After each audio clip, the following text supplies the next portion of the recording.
को लेता हूँ, इस आईने को मैं अगर लेता हूँ तो इससे क्या हो रहा है, प्रकाश का अगर इस पे हम लाइट डालें तो क्या हो जाएगा, प्रकाश का अच्छी तरह से परावर्तन होगा। यानी कि अगर हम इस शीशे को यहाँ रखते हैं और इस पे अगर हेलो एवरीवन, मैं प्रकाश कुमार सिंह एक बार फिर से आपका स्वागत करता हूँ क्लास 10th के इस वीडियो सीरीज में। तो आज हम लोग क्लास 10th का जो चैप्टर नंबर 1 है प्रकाश का परावर्तन, उसमें परावर्तन को देखने जा रहे हैं। तो परावर्तन को मैंने इससे पहले की वीडियो में भी समझाया है, पर आज कुछ खास स्पेशल आप लोगों के लिए 2021 बैच के लिए बताने जा रहा हूं। तो आप लोग से उम्मीद है जितने भी क्लास 10th के बच्चे होंगे वो क्या करेंगे, इसको नोट डाउन करते चलेंगे, यानी कि अपना नोट्स तैयार करते चलेंगे। प्रकाश का परावर्तन पिछले वीडियो में हमने और सारा टॉपिक देख लिया है, आज हम देखने वाले हैं प्रकाश का परावर्तन क्या होता है। तो सबसे पहले हम जान जाए कि परावर्तन क्या होता है। तो किसी वस्तु का, जब कोई वस्तु किसी चीज का प्रकाश की किरण या कोई वस्तु ही हो, उसे हम लोग जैसे एक वही ले रबर की गेंद को और उसको हम लोग क्या करें, दीवार पर अगर फेंकते हैं तो वो क्या होता है, वो रिटर्न वापस उसी दिशा में आ जाता है दीवार से लगकर, उसे हम लोग क्या कहते हैं, परावर्तन। तो प्रकाश की किरण का किसी सतह से टकराकर उसी माध्यम में, किस माध्यम में, तो जिस माध्यम से वो आ रही थी वापस उसी माध्यम में लौट जाए उस चीज से टकराकर, तो इस घटना को हम लोग कहते हैं प्रकाश का परावर्तन। तो प्रकाश का परावर्तन क्या होता है, इसका हम लोग डिफिनेशन अगर दे तो जब प्रकाश की किरण किसी सतह से टकराकर वापस उसी माध्यम में लौट जाती है जिस माध्यम से वो आ रही थी, इस घटना को हम लोग क्या कहते हैं, प्रकाश का परावर्तन। ऐसे प्रकाश का परावर्तन तो हर एक चीज से होगा, इस व्हाइट बोर्ड से भी प्रकाश का परावर्तन होगा। अगर हम लोग सामने से टॉर्च जलाएं तो ये रिफ्लेक्ट करेगा, यानी कि रिफ्लेक्शन होगा, दीवार से भी होगा। लेकिन प्रकाश का जो अच्छा परावर्तक है वह चिकनी सतह होगा, जो पूर्ण रूप से चिकना हो। और इसका एक एग्जाम्पल अगर हम लोग ले तो समतल दर्पण को हम लोग ले सकते हैं, जो कि प्रकाश का एक अच्छा परावर्तक है। समतल और चिकना है वो, यानी कि चिकनी सतह से प्रकाश का पूर्णतः परावर्तन होगा। जिस प्रकार से मान लीजिए कि मैं एक आईने को लेता हूँ, इस आईने को मैं अगर लेता हूँ तो इससे क्या हो रहा है, प्रकाश का अगर इस पे हम लाइट डालें तो क्या हो जाएगा, प्रकाश का अच्छी तरह से परावर्तन होगा। यानी कि अगर हम इस शीशे को यहाँ रखते हैं और इस पे अगर टॉर्च का प्रकाश डालें तो क्या होगा, इससे प्रकाश का अच्छा परावर्तन होगा। तो प्रकाश के परावर्तन को हम लोग नियम को देख लेते हैं, उसके बाद इसके आगे के बात को जानेंगे। चलिए तो प्रकाश के परावर्तन का डेफिनेशन कुछ इस प्रकार से मैंने लिख दिया है, जिसे आप लोग नोट कर सकते हैं कि जब प्रकाश की किरण किसी सतह से टकराकर वापस उसी माध्यम में लौट जाए जिस माध्यम से वह आ रही थी, तो इस घटना को प्रकाश का परावर्तन कहते हैं। यानी कहने का मतलब है कि अगर हम किसी टॉर्च से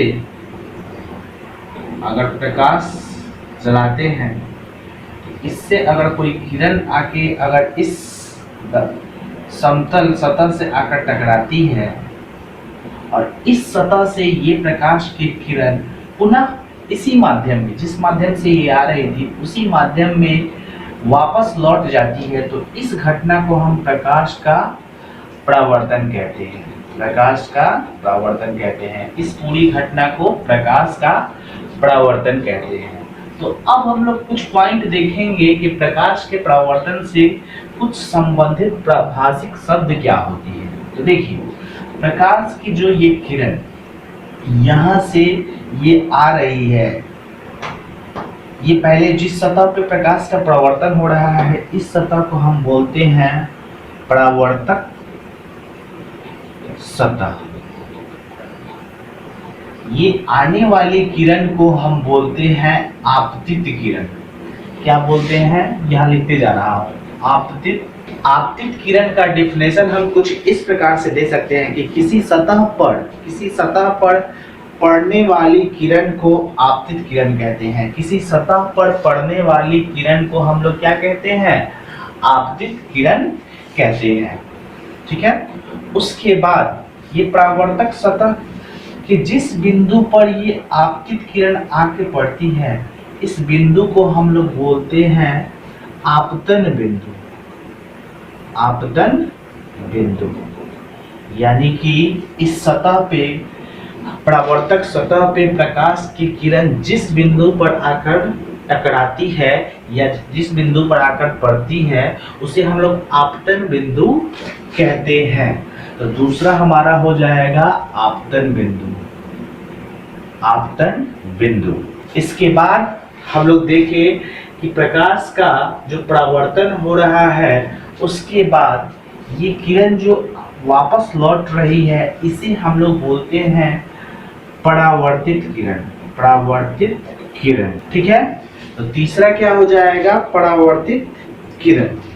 तीसरा परावर्तित। तो परावर्तित किरण का कुछ डिफिनेशन हम इस प्रकार से दे सकते हैं कि जिस माध्यम में प्रकाश चलकर आती है, जिस माध्यम से प्रकाश चलकर आती है, वापस उसी माध्यम में प्रकाश की लौटने वाली किरण को हम लोग क्या कहते हैं? परावर्तित किरण कहते हैं, ठीक है।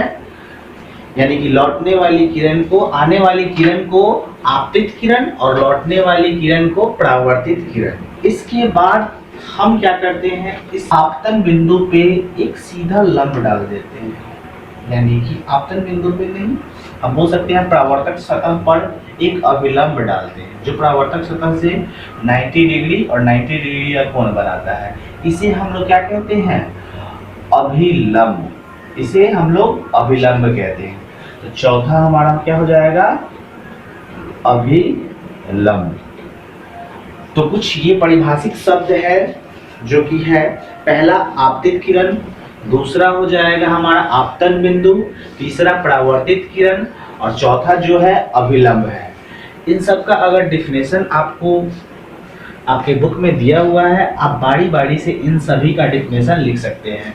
इसके अलावा हमने इसका डिफिनेशन आपको बता भी दिया। तो अभिलंब का जो डिफिनेशन हो जाएगा कुछ इस प्रकार से हो जाएगा कि आपतित किरण, माफ कीजिएगा, किसी समतल सतह के किसी बिंदु पर खींचे हुए लंब को, किसी समतल सतह बोले या किसी परावर्तक सतह पर खींचे गए लंब को क्या कहते हैं? अभिलंब कहते हैं।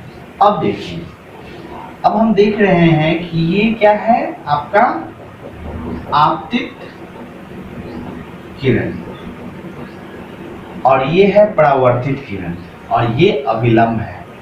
इसके बीच में कुछ कोण बन रहा है, यानी कि आपतित किरण और अभिलंब के बीच जो कोण बन रहा है उसे हम लोग बोलते हैं आपतन कोण और इसे कोण I से दर्शाया जाता है, ठीक है। तो आपतन कोण का डिफिनेशन क्या हो जाएगा?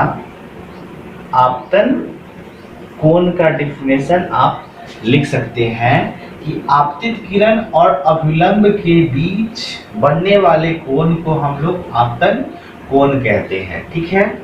और एक बात और नोटिस कर लीजिएगा कि इस अभिलंब से जितने डिग्री का ये कोण बनाता है, उतना ही डिग्री का कोण बनाते हुए ये परावर्तित किरण इससे गुजरती है, यानी कि परावर्तित होती है।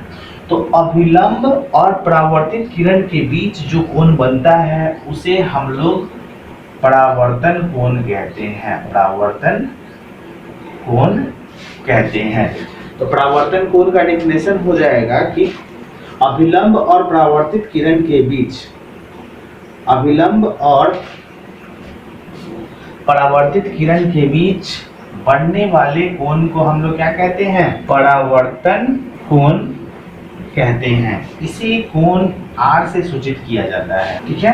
अब इसके बाद हम लोग देखेंगे प्रकाश के परावर्तन के नियम।